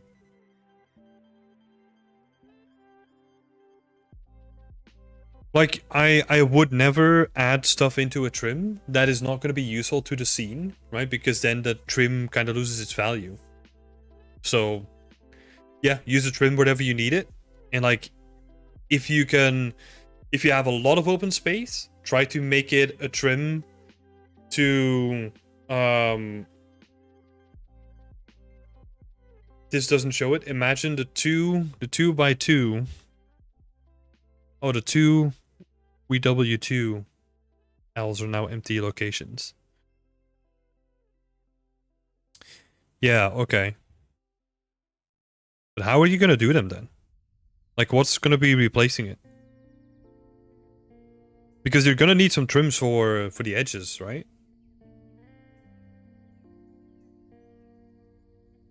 It's kind of like we were talking before with Monete's work, I think, where you have like a large panel and then you always have like a transition piece between the two. And same for the bottom, right? Like they always have like plinths for like finishing the details. So you're gonna need some sort of trim, like here and here.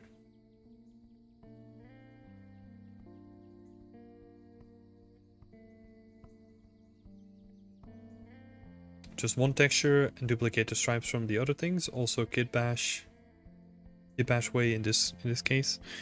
It might be worth just including them again. Because you can make them look like really nice. And if you want to show off the fireplace, they're gonna not leave the space empty. Well, okay, yeah, whatever you want to do with that. I wouldn't leave it empty though. I would try to fill it with something else then in that case. And I think honestly the perfect example was what you had all over here already. Like that makes perfect sense to me. Honestly, like those two plinths, like they.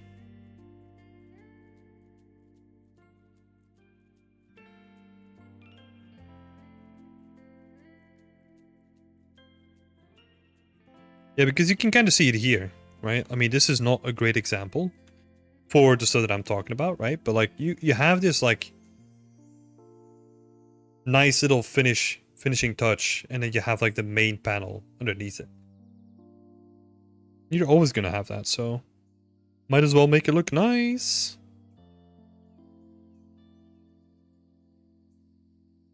Got some ideas now, thanks. No worries.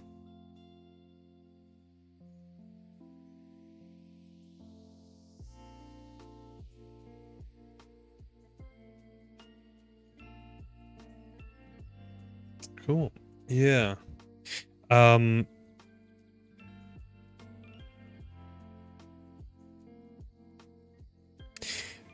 The last thing that I'll say is like an easy way to improve upon this is adding more variation between different bricks. Like color, like subtle color variation.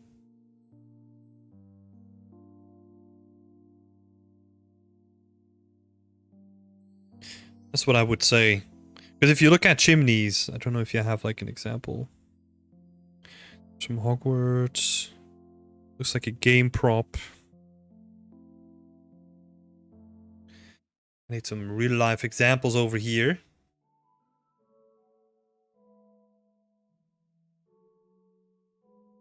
Fireplace out of brick.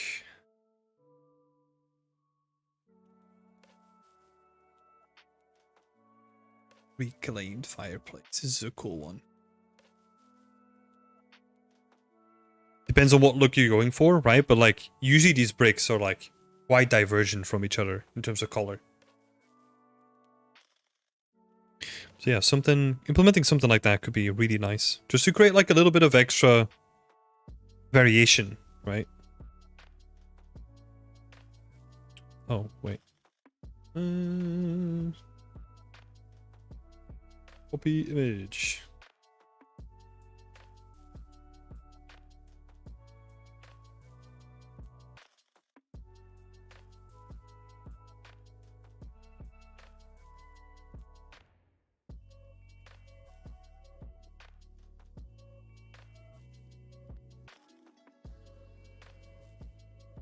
And then same for the tileable as well.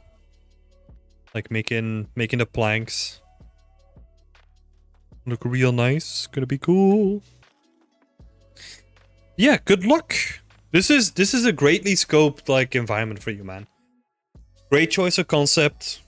Like really focus on like nailing the looks of it, right? I think this is great, man. Like it makes me so happy to see you do something like this. Small, focused, like it allows you to focus on like all the things you learned and like really pushing it to the next level. So I'm really curious how this is going to turn out. Great job on choosing something like this. Nice one, man. And thanks for putting up your work. As always, appreciate it.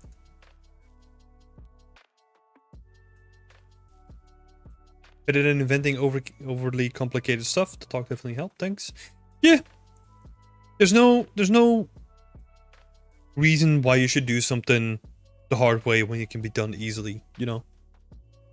No reason to.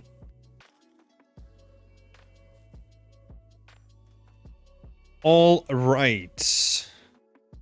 And then the last... No, not the last one. We're missing one more. Where is Karim? There we go.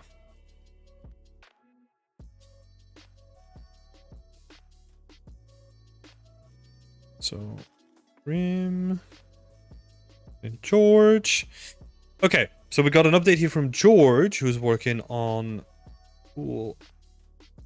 Voigtlander, right? Yeah.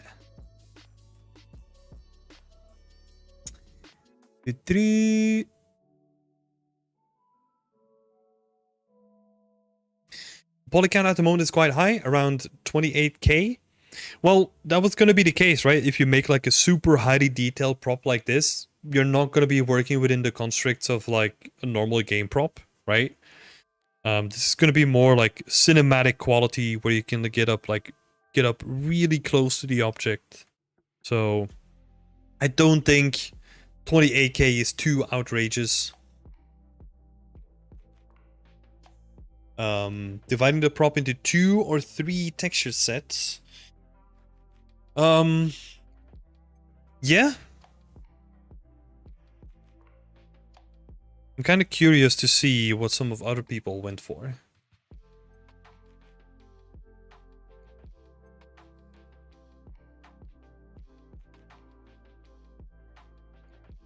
George, let's see. I don't know if George actually added a breakdown here.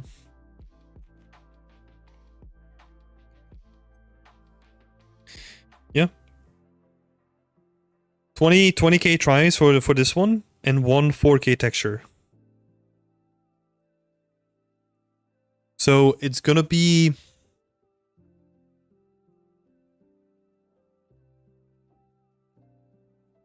just to give like a reference, right?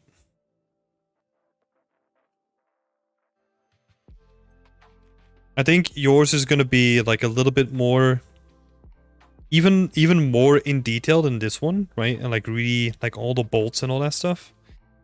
But it just gives you like a reference point.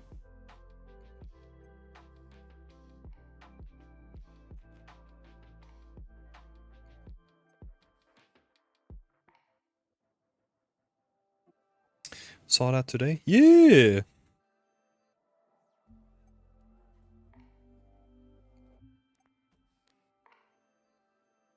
I mean, it also seems that a lot of the geometry is coming from this side, right? Like this geometry feels like really dense where it doesn't necessarily need to be. Compared to the other shapes. I mean, it's honestly pretty hard to tell sometimes, but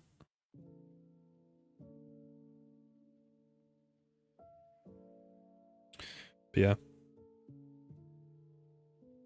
Yeah, look at like this is a lot of geometry for like that accordion structure. You can probably like optimize that if you wanted to. You can find like ways of optimization like in other spaces as well. But I don't think the poly count is really doing that much to it. I think what I would definitely try to do, try to keep it to 2 textures. Are the textures going to be 4K as well?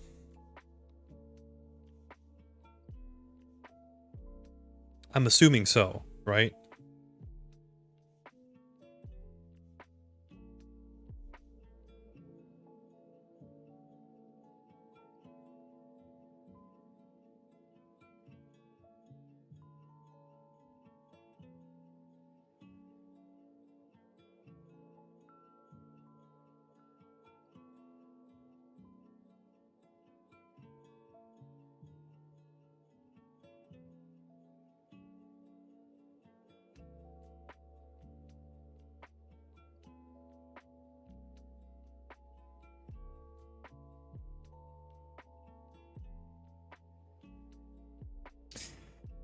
I've been doing tests today with 2 4K textures. Seems to do the job fine with such high quality, yes. But does that does mean absurdly high textile density? Well, the next question is then, do you need it? Can you push it lower?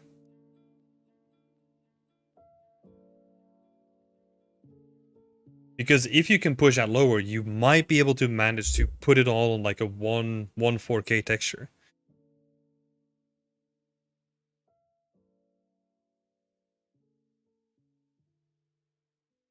Because I was gonna say like 2 times 4K, that's a lot.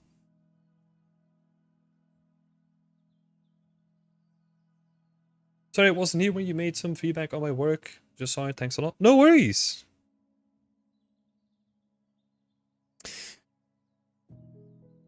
I would definitely try to go for like 1 4K.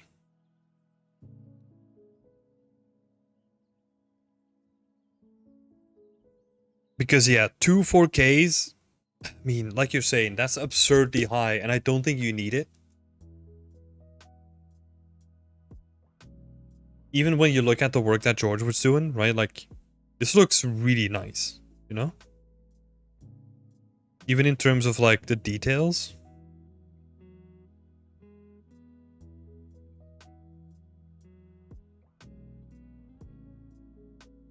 I feel like you can get away with like 1 4K. Like, the reason why I'm pushing so hard on it as well is because other people will have the same reaction as I have, right? It's like, well, do you really need like 2 4Ks for this? Like, that's quite a lot. I think if you can make the case for 1 4K, people could be like, yeah, it could still be used in a game. I mean, 2 4Ks could still be used in the game as well, right? But it's pushing the boundaries of what is needed to make something like this look good. I think then the threshold of just leaving performance on the table.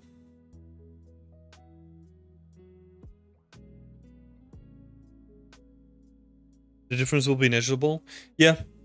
Because you're still working towards like a game art related, right? Like, we can push the boundaries and make it look cinematic and all that. But then yeah, 2 times 4K, that is quite a lot.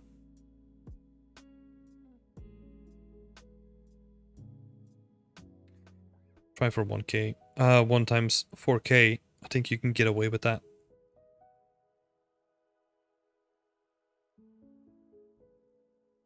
Because also, I mean, I don't have any reference here, right? Maybe you shared some. I think you shared some last time. We have a quick look.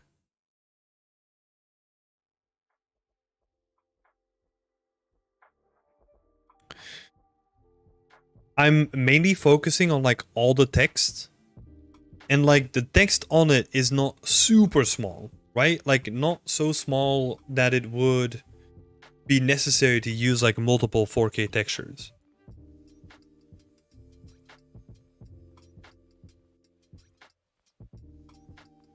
I guess that I should accept that game assets have a limit in terms of quality you can achieve without going too crazy with the resolution. I just find it hard to accept. Man, even with 1 4K, you're pushing like way over any limit that you're going to be working with. Let me guarantee that. There's obviously games that push it more than other games, but let me see. I'm gonna see if I can actually find some like actual examples, right? I don't know if I have like a lot of close-ups.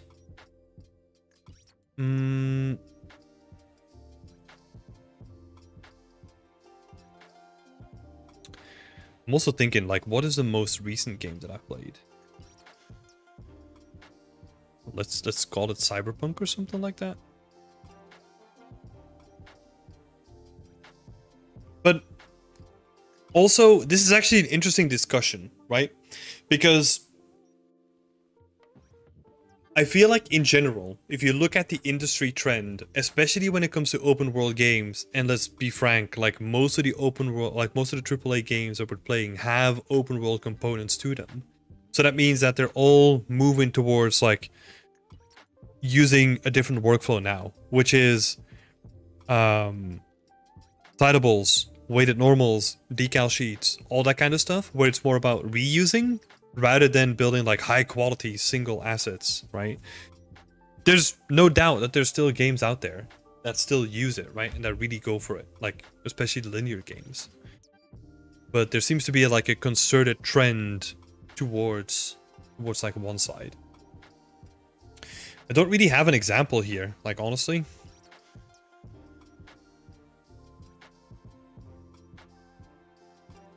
And yeah, the examples that I have, they use decal sheets and they're more flexible.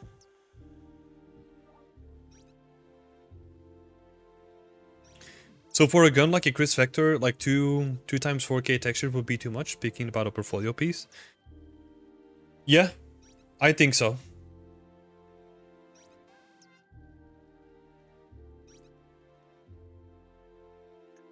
But this is the thing, right? Like there are probably games out there that use like higher resolution on their weapons, and weapons in general, like they are in like a realm of their own, because they will usually have a higher texel density compared to the rest of the environment anyway.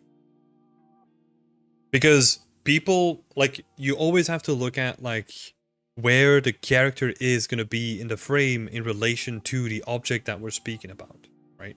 So in this case, a weapon means that in a first-person game, I'm always going to be using it like close to the camera, and I can see all the detail on it, rather than a chair that's going to be like, I don't know, floating around or being shot apart by the gun that I'm carrying.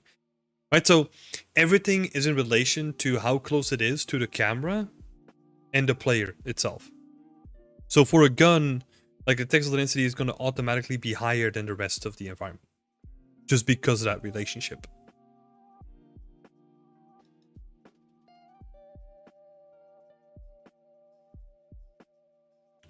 Yeah, you can do a lot with like relatively simple assets.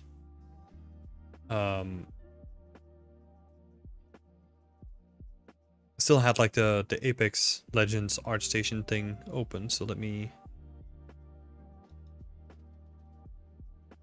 see if I can go towards it.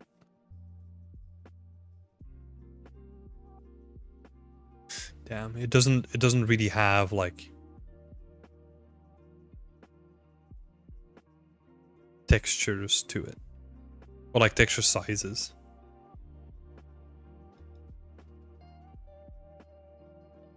Yeah, like even here you can see, right? And this is not like a mark on Eric's work, right? This is just like the nature of game development. Like you can kind of see that some of this gets like blurry if you look at it up close, right? Which is like super normal with game assets. And again, with the important stuff on a gun is like the reticle, the crosshairs, like the scopes and all that kind of stuff, because that's where people are going to be looking at, right? So you can kind of use this sort of mentality to like have less details in front of the weapon, because that's where we're probably not going to look, and then focus all the texel density more on the back of the gun to a certain degree.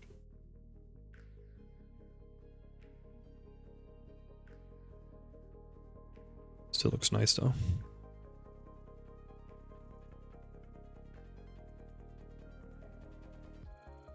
But yeah. Yeah, I would definitely push it towards like a 1 times 4K. Let me see. Do you have any further recommendations about the approach I should be taking regarding adding supporting geometry for the screws and the UVs?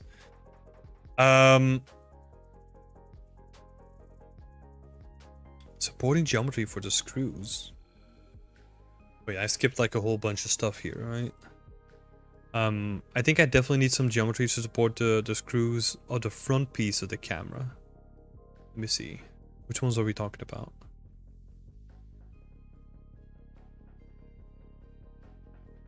Nah, I don't think you need to. If we're thinking about like these screws, right? Like you got a couple of screws on this part. Let's see. There's a ref. Got like a screw here, screw in the middle. Nah, you can bake them flat, and like a normal map is gonna do a lot of work there.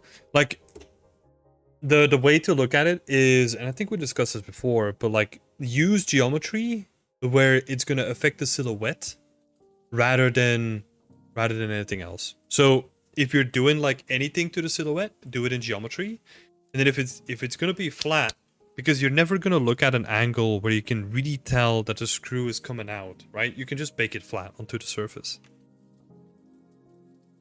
For example, this screw that is inset, right? Just bake it down. No one's ever gonna notice that it is baked into it.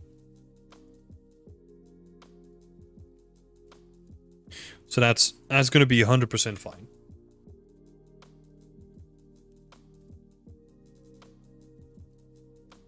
You could arguably even do that with these screws as well. Maybe even this guy too.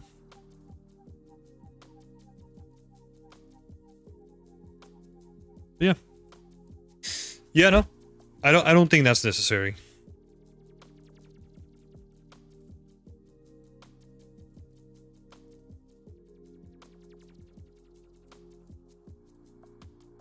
You can just bake them down. Awesome. Thanks, George. Thanks for putting your work up as well. And best of luck, man. This is shaping up to be quite nice. So, looking forward to it. Thank you, Tim. No worries. And then last one, we have the stage from Karim. Let's see. So I created this quick stage over the past 2 days. I'm still working a bit on the textures and the lighting. But what I'd like to get is feedback on the scene composition. Is the scene as is already promising? What can I add to make it more interesting to the observer?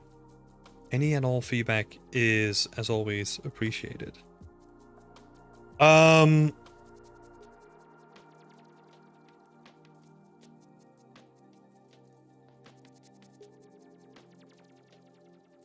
That's a great question.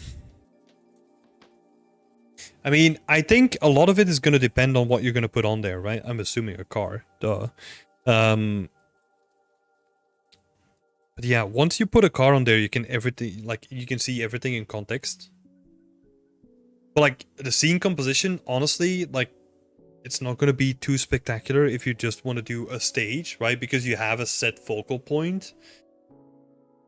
And you kind of seem to have like a set composition already, which is going to be like more straight on, like head-on composition.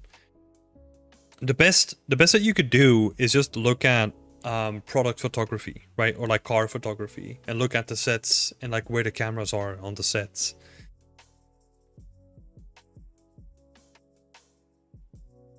That's honestly like super valuable. Even if you're not doing a car, right? If you're just doing props, super valuable.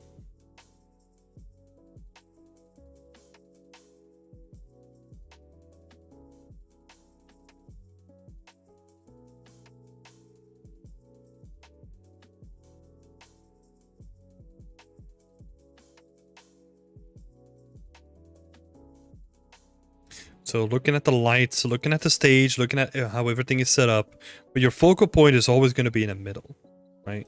So there's only so much you can do if you're going to go for a frontal angle. There's probably a whole bunch of cool stuff that you can do with like really wild angles to show like how dynamic the car is depending on the car and depending on what you wanna set up, right? But yeah, it's quite hard to tell at this point. Like I think once you have the car on there, like then it becomes more about like how do you highlight the car in the best way? Like what kind of lights do you use? Like how do you accentuate like the nice curves of the car, right? Like usually that's what the lights are for in a stage like this, just to highlight like all the nice curves and like highlight all the edges. Very specific lighting setups. Yeah. There's not too much that I can say here. I would just say like look at car photography, like look at magazines, look at like advertisements, all that kind of stuff. And then see how they approach it. There's probably like a bunch of stuff that you can learn there. And then what can you add to make it more interesting to the observer? Yeah, I mean, car. Nah, I'm just kidding. Like, the car would be nice, right? But I know that you're not talking about that. Think about how you want to showcase it, right? Like, if you want to have it as like an advertisement, or if this is like the first reveal of it, and like it's almost like a mini cinematic where like the drapes fall down, or like the drapes get lifted up, and like the veil gets lifted on the car, and there's like a crowd standing next to it, like just in awe. It's all about the story that you want to tell, right? If this is just like a sneak peek reveal to like their closest, not competitors, but like business partners, right? You can make it like more of a hush hush setting. It depends on the story that you want to tell with this. So yeah, I would say think about that.